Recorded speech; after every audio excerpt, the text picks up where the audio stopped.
Welcome, welcome, and welcome. Welcome to his and her perspective. I am Coach Michelamonè. and I am Vaun, the Love Alchemist. I can't even say my name right. I'm Coach Vaun, the Love Alchemist, and go. Here's in her perspective, we find common ground to harmonize relationships. And we are so grateful to have you here with us on today. How are you all doing out there? Make sure that you're talking to us. Make sure that you're engaging with us. We want you to say something, share, and subscribe. We don't want to just be talking at you. We want to talk with you about this topic on today. So let's move on into today. We are super excited about what's happening today. And I'm sorry, y'all. Y'all came in on me trying to do a live a watch party, and I was messing up. That's what I was doing. So let me close Facebook over here because it's making noises, right? It's all right. It's all right. I couldn't hear anything, so I'm hoping maybe they couldn't hear anything. So we good. You know, it would not be right if we didn't have something that just bubbled, right? So it's all right, right? Yep. Today we are going to talk about what's love got to do with it. Y'all know that song, right? What's love got to do with it? What's love but a second-hand emotion? What's love got to do with it? Who needs a heart when a heart can be broken? All right, Tyler. I hope we got some scouts in the feed. We got some scouts in the feed. Y'all look us up, book us. Go ahead, book us. Maybe somebody who knows somebody. I want to send a couple shout outs. I see my lovely wife Desi in the feed. Hey Desi, I see Shay Tarter and Coach Kokisha LaShawn. What's up, family? Thank y'all for joining us. Hey y'all, how y'all doing? Thank y'all for joining us. Yes, so listen. We are about to have some fun. But before we go ahead and do that, let's talk about this. What's in your cup this week, Vaun? All right. Well, you know how I do it. Got the Love Alchemist cup. Hopefully you got yours. Yeah, you got your cup yet? No? All right, never mind then. So in the Love Alchemist cup this week is a little bit of yerba mate, the familiar favorite. Give me my little pick-me-up. Got a little bit of honey in there to give me a little sweetener, but tried and true. Old Faithful. What's in yours? Whatever with your little stanky cup. What's happening right here? You jealous? I am jealous. But you don't have to be. Because I can't find go to www. Get one cup. You know what they want to charge me for shipping? Listen, for one cup? Go to www.getyourowncup.com. I'm like, don't be trying to put nobody's stuff out. Really, get your own cup. And that was just look. I'm gonna have my wife. My wife is in the feed right now, so baby, let her know where we got the cup from. Send her a private message so we don't give no shout outs to these companies if they ain't endorsing us. Cause I'm hating. I'm hating. That's okay. Cause I'm gonna find me someplace to get me a cup. You're gonna be all right. I promise you. I promise. But in the meantime, between time, y'all know I'm not drinking coffee. Well, he said little stanky cup. Yeah. Okay. Listen, I'm not drinking coffee because I am on a 10-day green smoothie cleanse, right? And so, so I'm drinking a banana spinach, pineapples, strawberries in my cup. I have a meal. This is my meal. I am on day 7. Wow. So my face is clearing up. I feel good. Yeah, I lost a couple of pounds. I lost a couple of percentages on my fat. That's what's up. So I'm chilling. I'm gonna get through this next 3 days and we're gonna be good. I'm gonna, the summer done passed and gone. I just forgot, as I was about to say, I'm gonna have my summer on, but summer's gone because we were on quarantine. But Yeah. So yeah, that's what's in my cup. All right. Well, I mean, that sounds like, it falls right in line with the plan. So if you're trying to lose weight, if you're trying to feel great, I ain't even mean to rhyme, not that time. But you know what? You just can't. You're just so good. You just don't even know how to be. Just whatever. These are facts. These are facts. But no, look, that's good. That's good stuff. My wife says she can hear an echo. I don't know if that's on my end or what. I don't know how. Yeah, I can hear it earlier. Do you hear it when I'm talking, or do you hear it when he's talking? Let me see if I can maybe. I can hear it. You can hear it? Yeah. I don't hear it anymore. Now I do. I don't know where it's coming from. How bad is it? Let me see. I don't know what we can do about that. I don't know. Do you have a new mic? No. She says it's just you. Just me. Should I log out and come back in? Should you do that? I mean, I can keep them entertained for a couple seconds. If you want to do that. Let me see if I can stop my camera. I'm going to stop my camera and my mic and see what that does. Let me leave the studio and then see if you can bring me back in. All right. So y'all stay with us. We having a little technical difficulties, but nothing's wrong with that. You know that happens here on the intranet. Y'all stay with us. In the meantime, make sure that you are commenting, and sharing. Again, we want to make sure that everybody is getting a whiff of what we're about to talk about. So share, subscribe, and say something. So do a watch party. Just go ahead and, if you're watching us right now, we got a lot of people on here right now. Go ahead and click the share button, do a watch party. Forget about it. It's not going to cost you nothing. It's not going to do nothing to you. It's just going to be able to help the people that are on your page already. So we got Vaun back. You got an echo still? Testing. No echo? No echo. Sounds good to me. Sounds good to me. Won't he do it? Won't he do it? Really won't? Don't have me up in here shouting. Let's get into it. What we talking about today? What's love got to do with it? What's love got to do with it? What does love have to do with it? I was listening to those lyrics earlier. Before we talk about that, let's talk about what's happening up in this this world of ours. You talked about no echo. Wifey said no echo. Great. Thank you so much. That worked. Excellent. So who was that you said that just got a divorce? Yeah, so Emmett Till and I'm not Emmett Till, dang it. Not Emmett Till, Emmitt Smith. Emmitt Smith. Retired NFL star, running back, Dallas Cowboys. Emmitt Smith and his wife of 20 years. Wow. They've decided to part ways. And it just kind of plays into the theme of what we're talking about today with what's love got to do with it? Because, undoubtedly on the day they got married, they felt the love, like everybody does walking down the aisle. But for whatever reason, some couples just aren't able to make it. And so I'm thinking, okay, on the one hand, we can say 20 years is a milestone. It's an accomplishment. Right. But, you have to peel back some of those years, because I'm sure that at some point it was going, things were kind of going off the rails within the past few years, maybe the past several years, as they were trying to figure it out and just couldn't get it right.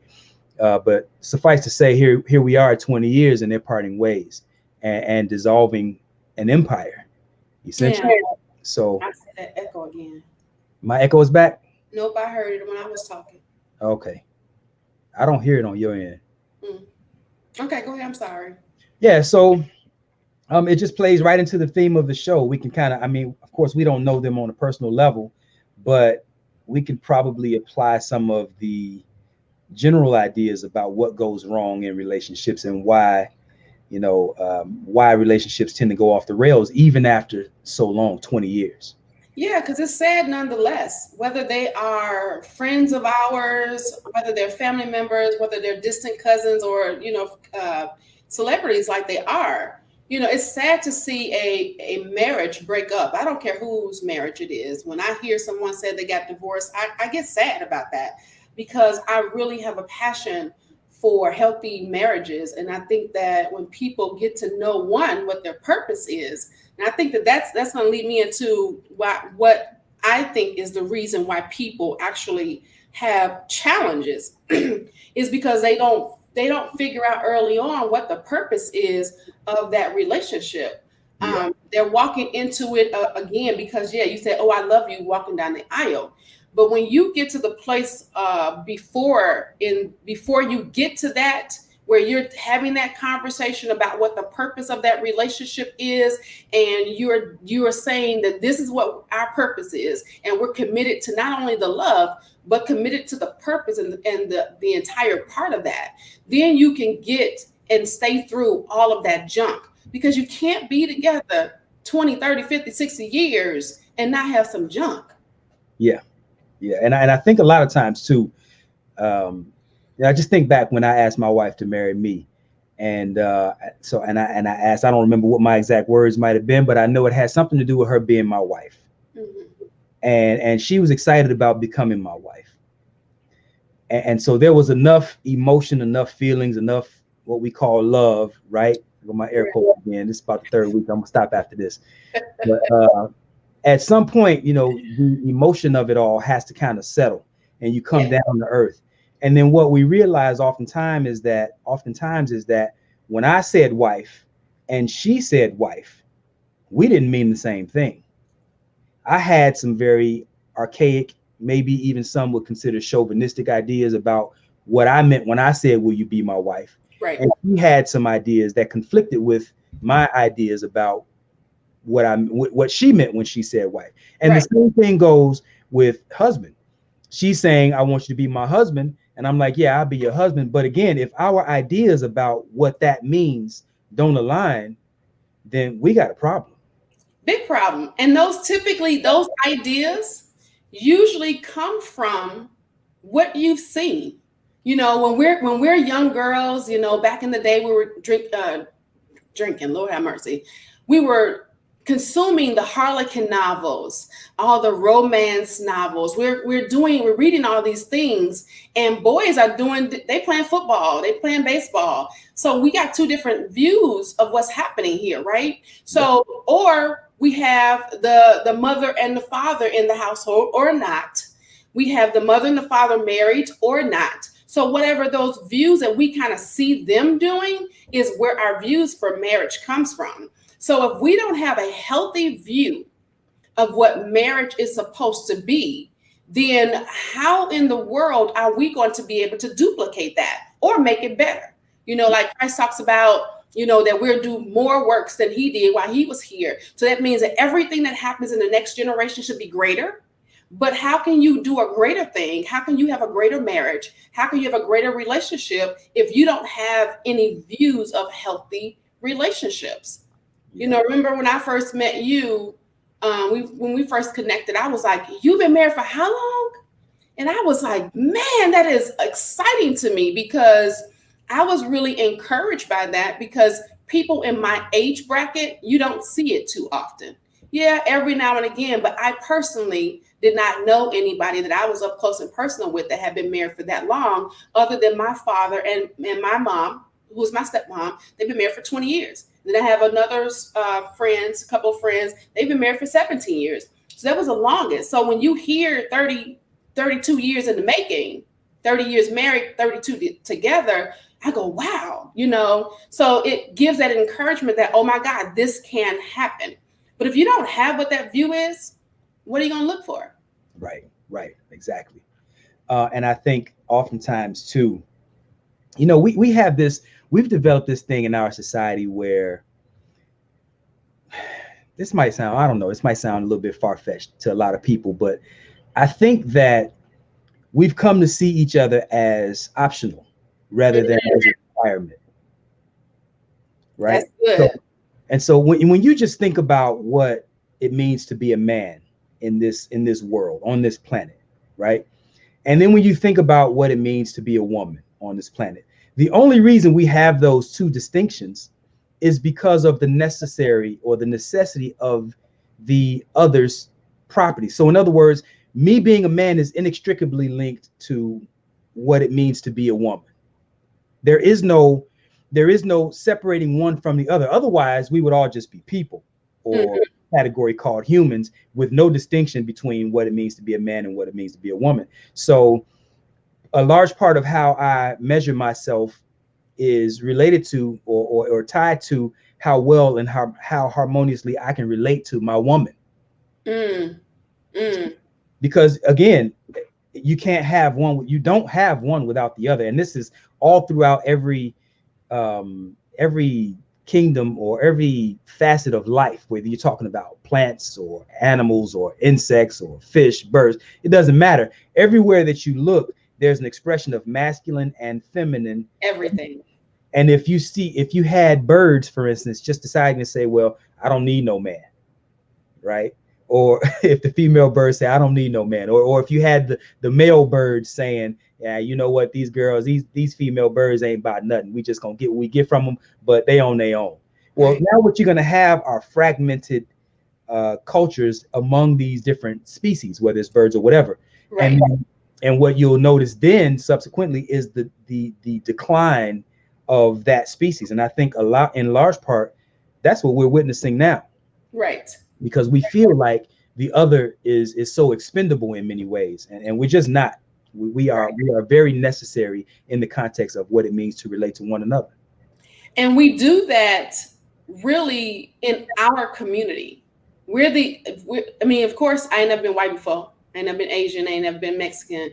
But you see that largely in our community, where we're battling each other versus the situation or the systemic things that are happening around us that's causing the battle, right? So instead of us coming together and going, wait, so let's back up, put our backs together, let's fight this whole system and do this together, because the love of who we are as a people would then overcome everything. Like the word says that love covers everything. So then that means that we would come together and do greater. And that's we're having that challenge because we're too busy pointing fingers about who's wrong and who's right, whose fault it is and who's not, and all of these different things, rather than saying, wait, stop pointing fingers. Let's not talk about each other. Let's look around and check this scene out, because we're being extinguished,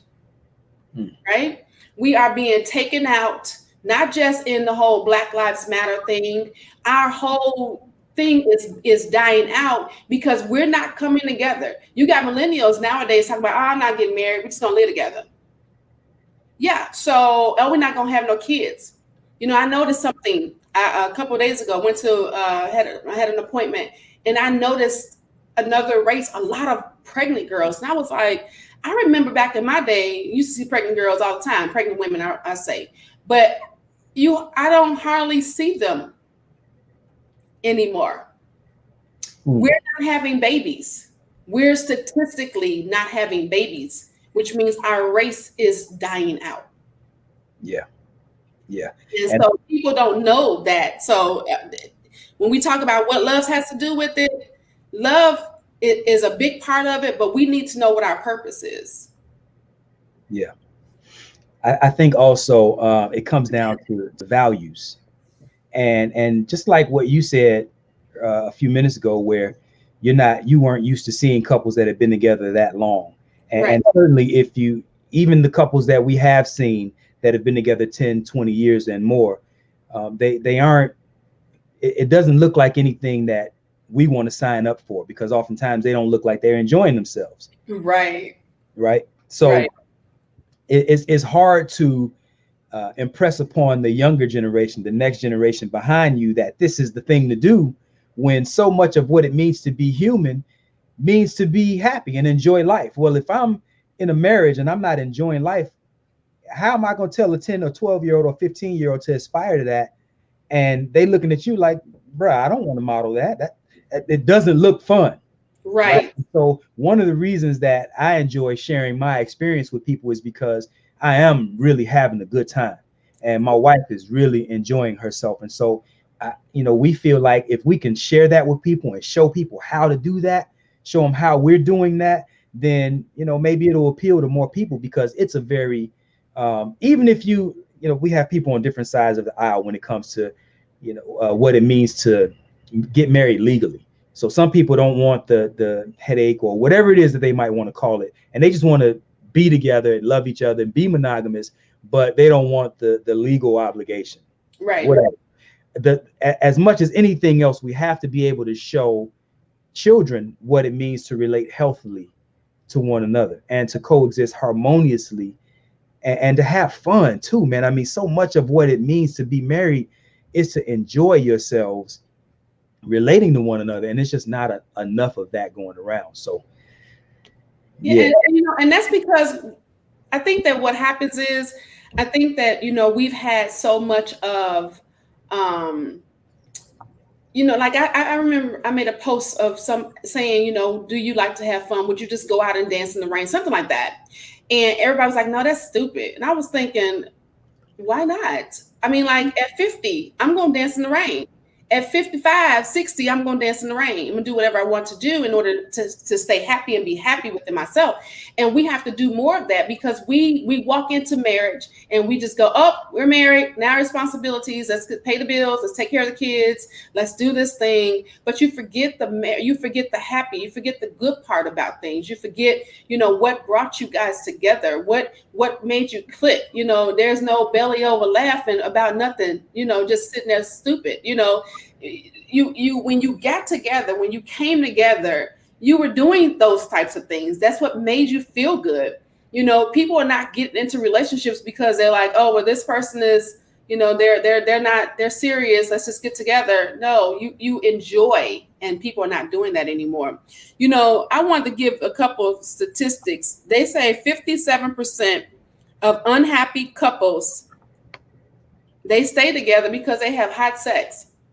60% of unhappy couples still are committed to the relationship because of the longevity. And I wanted to give this one because this goes into the love part, and how I want to talk about this a little bit. Men fall in love faster or at first sight, 48% over 28% of women. What do you think about that? What were those numbers again? 48% of men fall in love faster or at first sight, and 28% of women do the same thing. Wow. So it's talking about that love thing.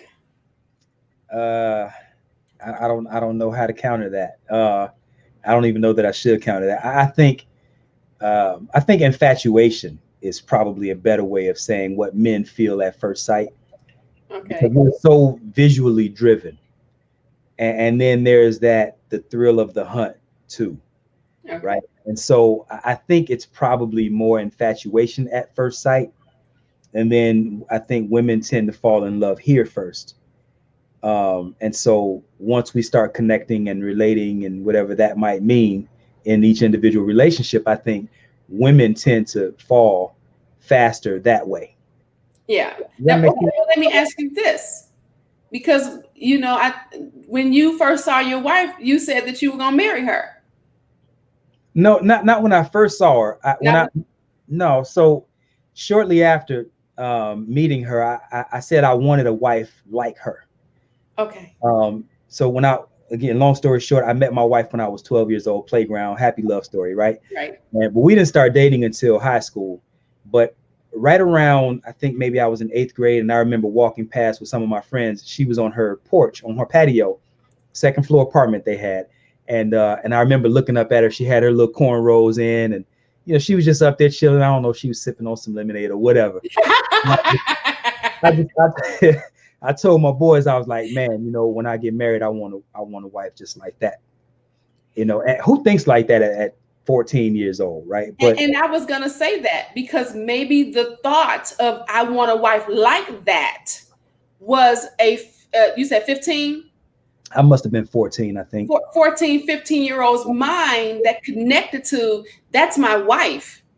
And you didn't understand that. Right. So then that could be the falling in love faster. I wasn't in love yet. I was in deep light. You was in deep light. Thought she was cute, and she had a real cute shape, real pretty smile, and I just wanted to add her to my life. I didn't know, You didn't know what that meant. Yeah, at 14, I mean, you don't know. I mean, know. Even on the day that we got married, I still didn't really know what marriage was. I mean, I just, you have these ideas, what you saw on the Cosby Show, and some of the family members that you might have had or whatever. But what it means to actually do that, we don't really have marital training. We don't have elders in our community indoctrinating us into what it means to be a man, much less a husband and a father. Right. And so I'm learning on the job, right? Like on the job training, and it makes for a rocky situation. Yeah. You brought up the Huxtables, right? Now, we all love the Huxtables. Everybody was watching the Huxtables every time they came on. We had these conversations about it when we went back to school after seeing them. But I kind of think that they messed us up a little bit. Why? Because we had these ideas that that's what marriage was. The biggest argument that you heard them say was what? When Theo did something he didn't have no business doing, and you would see the kids have the breakups, but I don't remember ever seeing, Cliff and Claire having a bust down, breakdown, like I'm out of here kind of thing.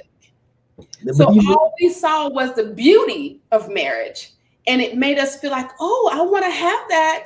And then when you got into it, you go, oh, so life happens? Wait. What you mean? And then we're like, I'm done with this. I ain't doing this. Yeah. It was entertainment. And they had some disagreements, but they did it without being so disagreeable. Yeah. I was talking to a couple of my clients this morning, and we were just kind of going over what it means to be respectful and in disagreement. And so one of the things I share with them is that conflict is inevitable, but combat is avoidable. Mm-hmm. So just because you have conflict doesn't mean you have to have combat. And what I mean by that is, like, we can both walk into a room and it can be 75 degrees in that room. And I can say that it's hot in here. My wife can say, well, she thinks that it's cold in here. Well, that's a conflict of ideas, right? Doesn't mean that there has to be a fight. We just disagree on what this space represents to us right now in this time. So how do we resolve that? Well, maybe I take my shirt off. Maybe she puts on a sweater, whatever it is. But just because there's a conflict, conflicting ideas, conflicting ideology, whatever, doesn't mean that we have to fight about it. Right. And so we find healthier ways to resolve the issues. And I think in large part, that's what the Cosby Show showed us how to do. But in the realm of still being entertaining. But I have to throw this in there. The Cosby Show, one of the things the Cosby Show did was it showed us a vision of what an ideal husband looks like and an ideal wife, right? And so you have so many people out here saying, well, I want a husband just like, well, women rather saying, I want a husband just like Cliff Huxtable, and dudes out here saying, I want a wife just like Claire Huxtable. But not too many people stop to think, okay, well, as a man, for instance, if I want a woman like Claire Huxtable in my life, what type of man must I become in order to attract that type of woman into my life? Why would she want me? What is it about me? What do I bring to the table that would make her say, hey, you know what? I want to sign up for that.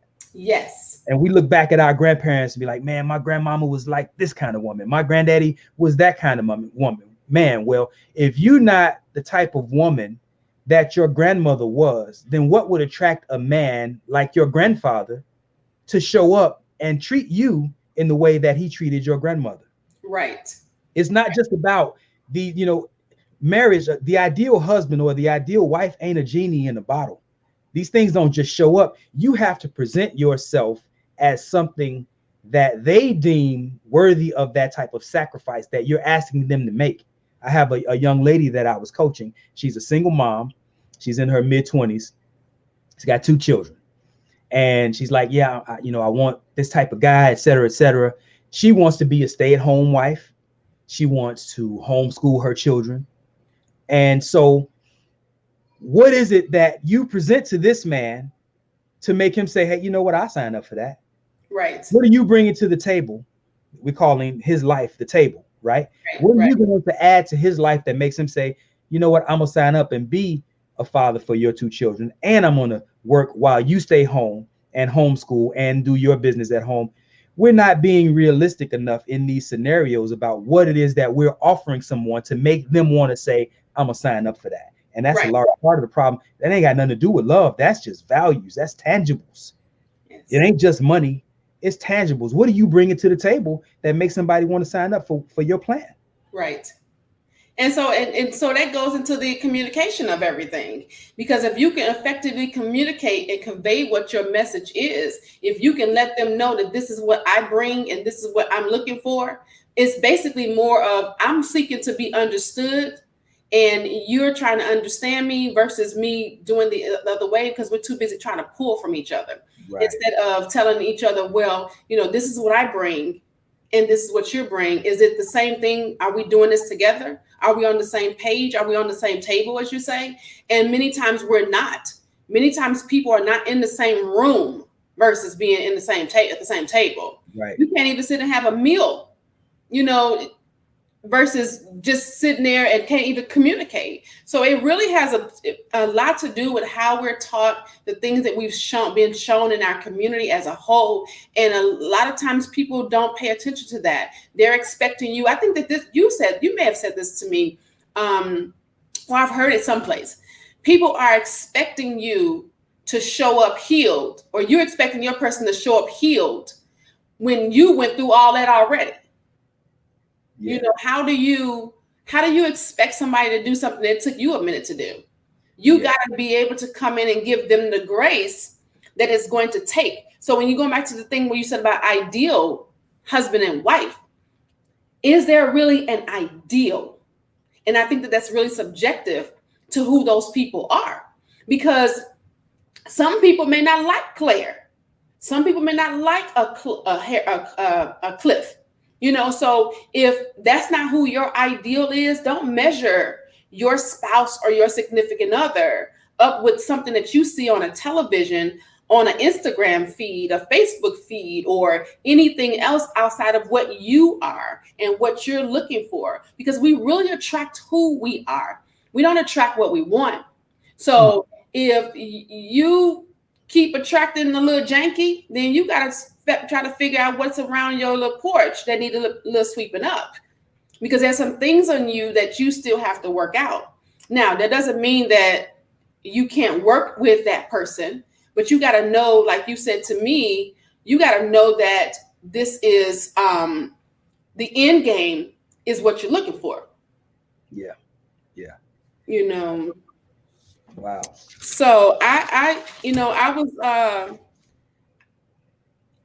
the whole marriage thing to me, especially when I'm talking to my clients, I hear some of the same things. I just wanted to kind of talk about some of those things. We're talking about what love has to do with it. And I really hope and pray that you all are doing a watch party. You're making sure that you're sharing, subscribing. Y'all look quiet on us today. We want to make sure that y'all are talking to us. You got any comments over there on your feed? I have several people that have joined. I think Christy a few minutes ago, she says it would be nice to hear from Vaun's wife, how happy she really is in the marriage. So maybe if you're still listening, why don't you just type in the chat just a little idea of what it means, I guess, to be married to me, how you feel about that or whatever. And try not to make me look too bad. I'm sure she gonna type in some really good stuff, because how you talk, you all, I love the way y'all look at each other. That's just in pictures, seeing y'all. I watched y'all do a video, you was singing and y'all was in there dancing and look at each other. I was like, that is the most beautiful sight, to see somebody look at each other that way. Yeah, so, she typed in my wife responded already. She says, I'm extremely happy with my husband and in my marriage, Christy Iwuchukwu. So she's extremely happy in her marriage with her husband. So just text me your Cash App, and I hit you off for that Right. You make sure you get a good payment in there for her for that. Okay. Just kind of going back to part of what our evolution was. She didn't always feel that way. There was a time, or she just responded again. She said, "I couldn't have been blessed with anyone better. He is my compliment." Okay, that's another Cash App. You got it. But there was a time, I tell this story often, that she was a stay-at-home wife, and just to hear my car pull up in the driveway, or to see me through the window, see me pulling up to the house, it used to make her stomach hurt. Because there was so much dislike for me and my behavior, the way I carried myself and the way we interacted. And we were just so disharmonious, and she just really didn't like me at all during that time. And I wasn't in no hurry to come home. I would look, hey, anybody want to go shoot some pool? Anybody want to go play ball after work? I wanted to do something other than go home, so I wasn't in a hurry to get home, and she wasn't excited about seeing me come home. And, we did some things to turn that around. But I think a large part, I hear guys, I had one of my best friends, he says, man, I want a wife that's just like your wife. I want my wife to respond to me and be toward me the way your wife is toward you. And I hear even women saying the same thing about, in reverse toward us. And so I go back to the statement I made a few minutes ago. What is it that you are offering to make someone want to offer that to you? Because it has to be a complementary set. It has to be something. So in other words, if I want my wife to be a housewife, right, and I want her to, I like for her to wash my clothes. I want my meals done when I come home. I have all these ideas that I want in place. Well, I have to provide the type of environment where that's appealing to her. Absolutely. But even before that, she has to be the type of woman that idea resonates with her. Because if you have a woman who aspires to be a Fortune 500 CEO, and you talking about you want her to iron your shirts and cook your meals and wash your clothes, she ain't going. Right. And it really doesn't matter how much money you make, in a sense, because she has these aspirations. She has these other ideas about what it means to be your wife. So you have to make sure that you're matching up, you're marrying up, for lack of a better term, to the right person with the right ideas, and that these ideas are harmonious within the context of what it means to relate to each other. Right. And that's a perfect example of wives, submit yourselves unto your husband, husbands, submit yourselves unto your wife. Because submitting is simply saying that I am submitting myself to you according to the things that I'm desiring from you, and vice versa. And a lot of times people don't like to talk about that, or they don't want to talk about, how the word says, husbands, love your wives, and wives, respect your husbands. And I think that those things are kind of done that way because they're challenges for us innately to do them. So he has to instruct us to do them. So when you love your wife, you're going to make sure that whatever it is that she's in need of, that you're going to make sure that it's there. And in respecting the husband, she's going to make sure that she's going to respect you, and so that you can go out and do the things that is necessary. So it's an exchange. It is not something that somebody says, well, you're going to run up in front of me and down the back of me, all in the name of, well, I'm a Christian. It has to do with what your values are, what you're looking for, what's the whole end game to the whole thing, and are y'all on one accord with that end game? I think, let me just add one thing to that too. And this is a problem I think that a lot of us are running into today. As men, we have these ideas about what we want from a wife, but we also want her to pay, to show up paying 50-50. Right? You want the woman that your grandmama was, but you also want her to show up paying 50-50. Like, that's logically inconsistent, because this woman ain't going out and working just as hard as you, maybe harder, and then coming home and cooking and cleaning and ironing and sewing. And come on, man. It doesn't. Huh? It's not. Because how, and I'm sorry to cut you off. No, you're not. Go ahead. I just got to say this, because how in the world are you going to expect her to do the things that you want her to do as a wife if she out there doing 50 million things. Yeah. And then when it's time to lay down, you tell them, you want to rub on her butt. No, get back, Jack. Do you know what I just did? I took care of 4 kids. I done took them down, picked up 4 different schools. I done cooked the meal. I'm tired, right? And I gotta go out and work too. So yeah. you gotta know what you're looking for, and you gotta know what you're willing to give. Yep. Christy has a comment. She says, submit versus control. Discuss that. You know what? Control has nothing to do with submission. Control is completely the opposite of submission. Submission is a giving. I've given myself to you. I'm giving this to you. Control means you took it. You don't get to take it from me. If I'm giving you, I'm submitting to you. It's kind of like any other thing, your submission. If you're submitting your resume, you're giving it. If you're submitting your work, you're giving it. Nobody took it. They didn't walk up to you, tap you on the shoulder and snatch it from you. So why do we look at that as being such a negative connotation when it comes to coming together? You're giving yourself. You're giving it. It's not nobody taking away. I like that. I like the way you explain that. I'll even go a step further, or I don't know about further, but in a different direction. And I'll say that there are a lot of women who are submissive and they absolutely despise their husbands. Right?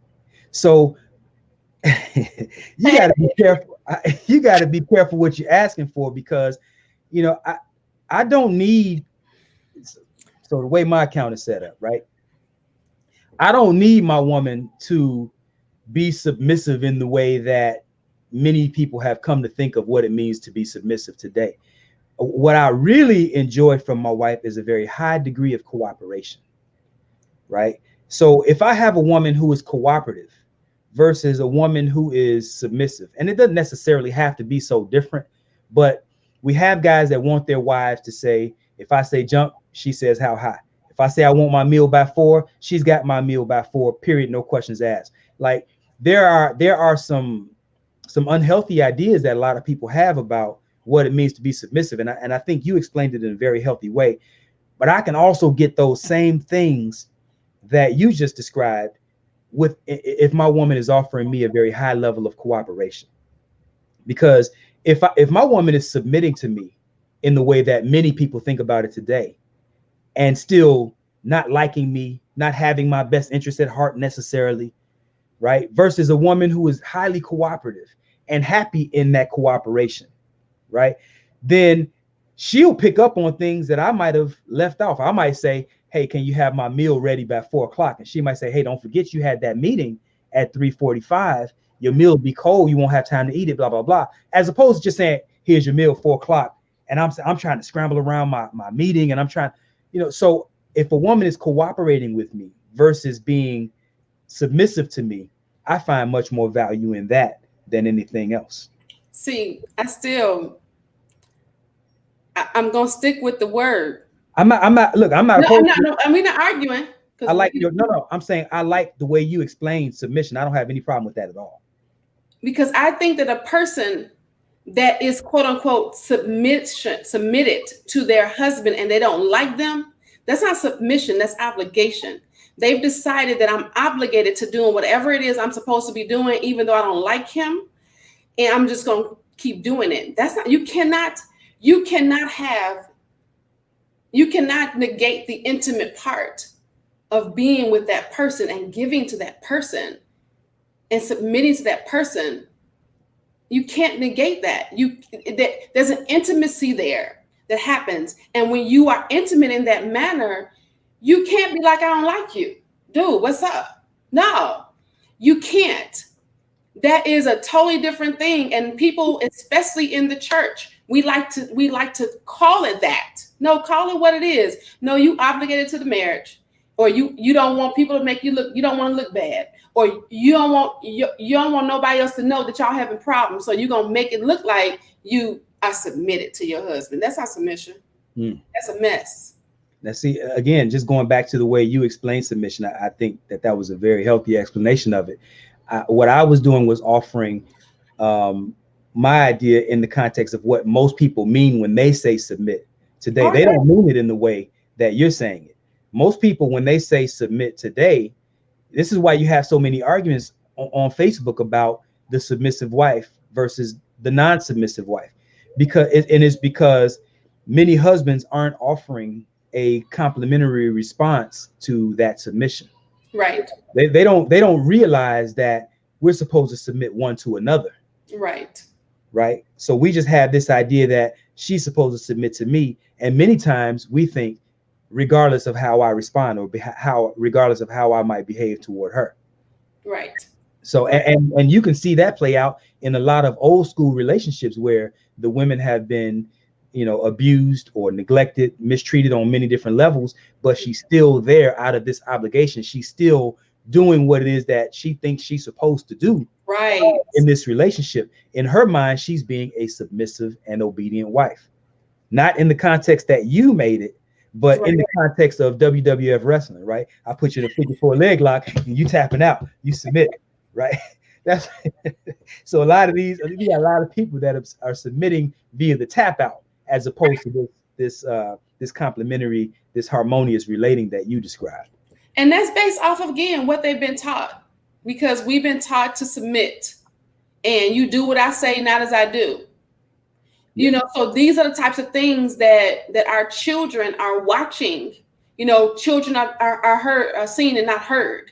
So people don't realize these little bitty seeds that we're pouring into the children by saying certain things because your mama said it and her mama said it and her mama said it. And you just keep passing those things down, that then they go into adult relationships doing the same thing, because we're going to treat our relationships the same way we treated our relationships when we were younger. How do we treat those? How are we treated?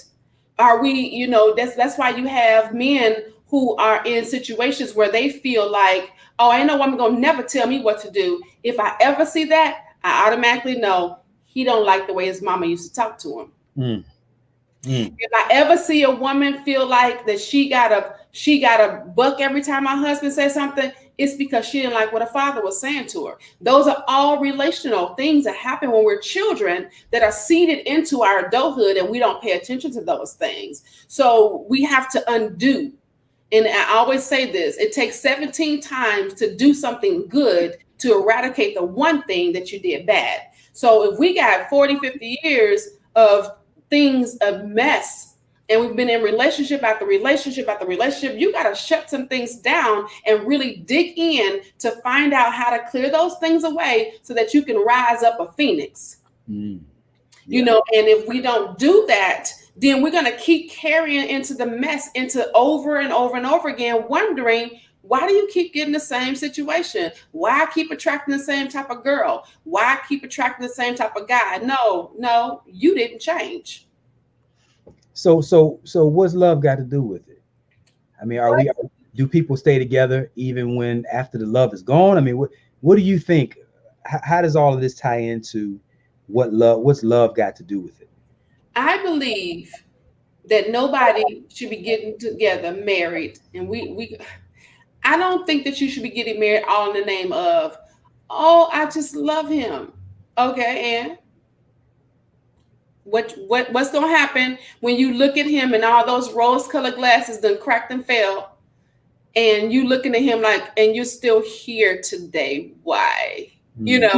What are you gonna do then? That's when you gotta dig into your mom. My stepmother always says that when my father would make her mad, and she tells the story all the time, so I'm sure she wasn't mad. When my father would make her mad or do something stupid, she would have to tap into her friendship with him. Okay, that's my friend. We've been friends for a long time. Let me go ahead and be friend.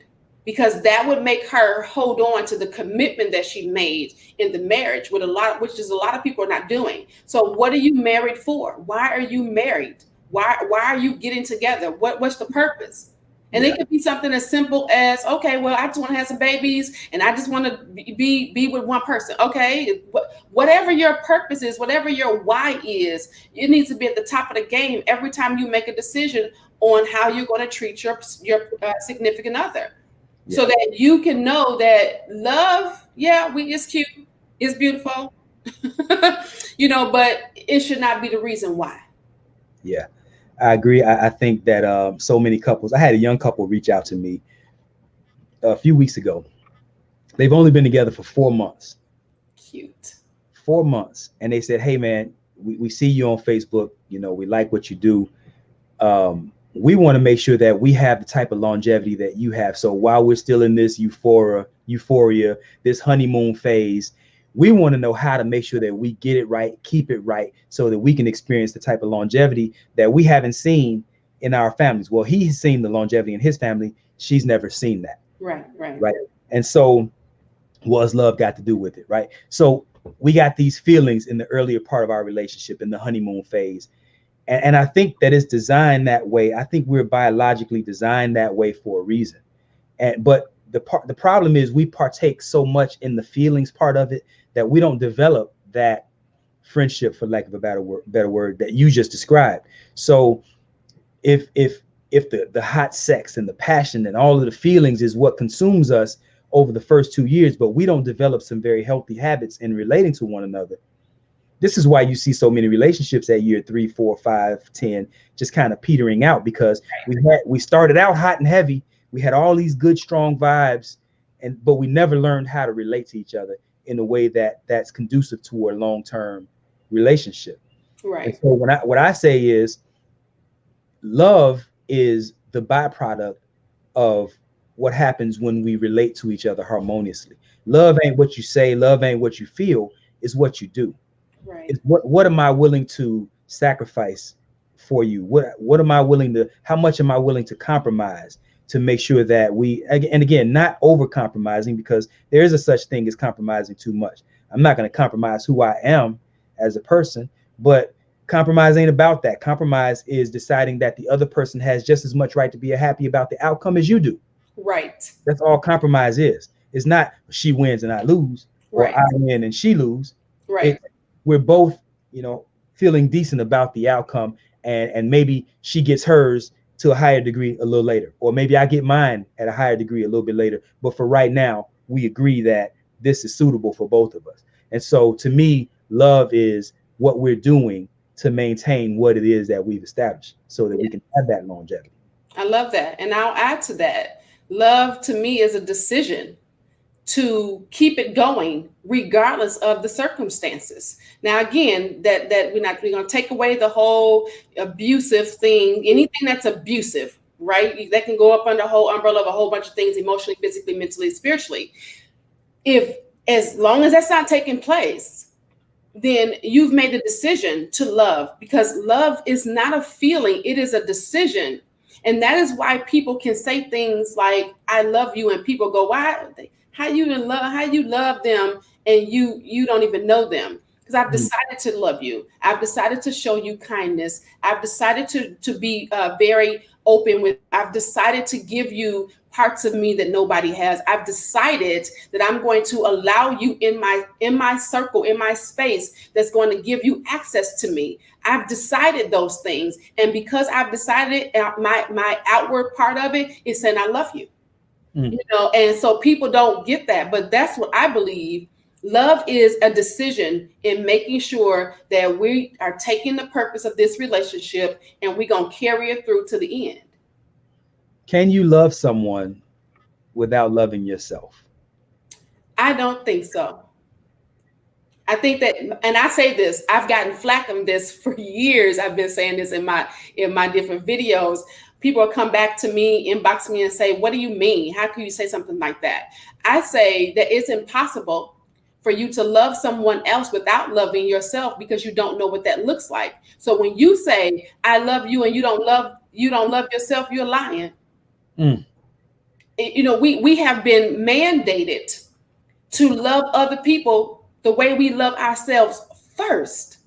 You can't do one without the other, Because if I say I love you to someone and I'm all in myself, then I'm not going to, I'm dealing with low self-esteem, lack of confidence. I'm dealing with fear, self-doubt. All of those things are happening within inside of me. But I say I love this person. I'm not going to be able to show them the attributes of that love because I'm too busy being jealous. I'm too busy wondering what you're doing. I'm too busy checking behind you. I'm too busy trying to figure out, oh, well, why did you say that? And everything is going to be negative.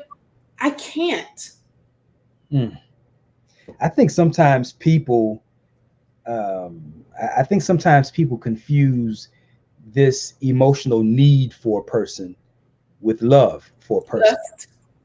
Maybe even lust too. But what I'm talking about is like you can have a woman who's being physically abused. And I mean, this guy he can, as bad as it might get, right? And she's saying, but I love him. And he's saying, I might do these things to her, but I love her. Mm-hmm. And to the point that you made, if I really love a woman, if I really love my wife, could I really abuse her? If I love myself, could I really beat on her like that? And to flip it for the woman, if I really love myself, would I even allow him to beat on me like that? Would I be here for that? I think those are some really tough questions that people have a hard time answering because, again, we have these emotional gaps in us that for whatever reason, this person bridges that gap. And so despite their abuse of me, despite their egregious mistreatment of me, I'm still here because I've decided that I love them. I need them. Right. You're right. And so I think that because the word lust means desire. It's a desire, a strong desire to get something. Because the first thing we think about when we say lust, we think, oh, sex. No, lust is lusting after anything that you don't have. It's a strong desire that keeps you going after it. Even if it's that man, because you can't find the love, so you're trying to find the love in all the wrong places, as they say. You lusting after that. It's kind of trying to find that first high. The first time I was in love and it made me feel good, I'm lusting after that. That's what that is. It's that draw, it's that pull. Yeah. We got 3 more minutes, man. We've been going. This is good. Yeah, we just been chopping it up. I don't see any comments. I don't either. And you know what? We gotta listen. We're just running our mouth. We have been talking a lot, but we need to say this before we get in trouble because we got stuff about our sponsor. Yeah, go ahead. So listen, y'all, we have been working on some things and we have a sponsor. Our sponsor is melanatedmatch.com. So y'all need to go over and check out the Facebook page. It is a matchmaking and dating service. So y'all go out, check out melanatedmatch.com. Check them out. Make sure that you're liking their page. They are the hottest, newest, and the only Black-owned dating site on the web. Yep. So y'all talked about, everybody know about Black People Meet. It's not Black-owned. It's not. Right. So y'all need to go check out them. We got the whole, we checking out our, solidifying our Black-owned businesses, and we are now sponsored by them. So we should have said this in the top of the hour, but we didn't. So forgive us, Melanated Match. We gonna make sure we get this right. This is our first sponsor, so we trying to get this thing right.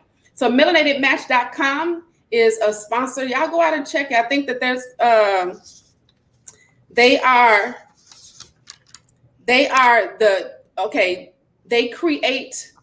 create Black love and the ultimate Black love experience. Yep. So please check them out, like their page. If you're single, go on over to create you get you a profile going so that you can get matched up. Me and Vaun gonna be working with them on some more stuff, trying to get some people together. So y'all make sure, I said we're gonna get some coaching going on there with them, helping them out. Yes. So y'all make sure y'all check it out. We have a question. First of all, let me go back. Well, Jeff says great. We have Miss Coco. She says great topic. And she also says, why in our Black culture relationship have a hard time staying together? Yeah, we talked about some stuff like that earlier in the top of the hour. Yeah, if you go back and listen to the show, I think we covered a good bit of that. Yes. Yeah, and also, and I hate to be dismissive of, I don't want to sound dismissive, but we're at the end of our show, so I did want to just let you know that we did talk about that, Miss Coco. So please go back and listen to it. And also, for those of you who don't know, we're on the podcast for this show is on iTunes, Google Play, Spotify, iHeartRadio, Podcast Addict. It's in Pandora and Stitcher, so you can listen to the podcast for the replay. Yes, absolutely. And don't forget our YouTube page over at the His and Her Perspective Show. Go over and subscribe to our channel. Make sure that you're hitting the bell so that you can get all of the videos that we upload. We're going to be doing some great stuff. So keep up with us. And we love y'all for real, for real. We talk to y'all later. Bye. Love y'all. Peace.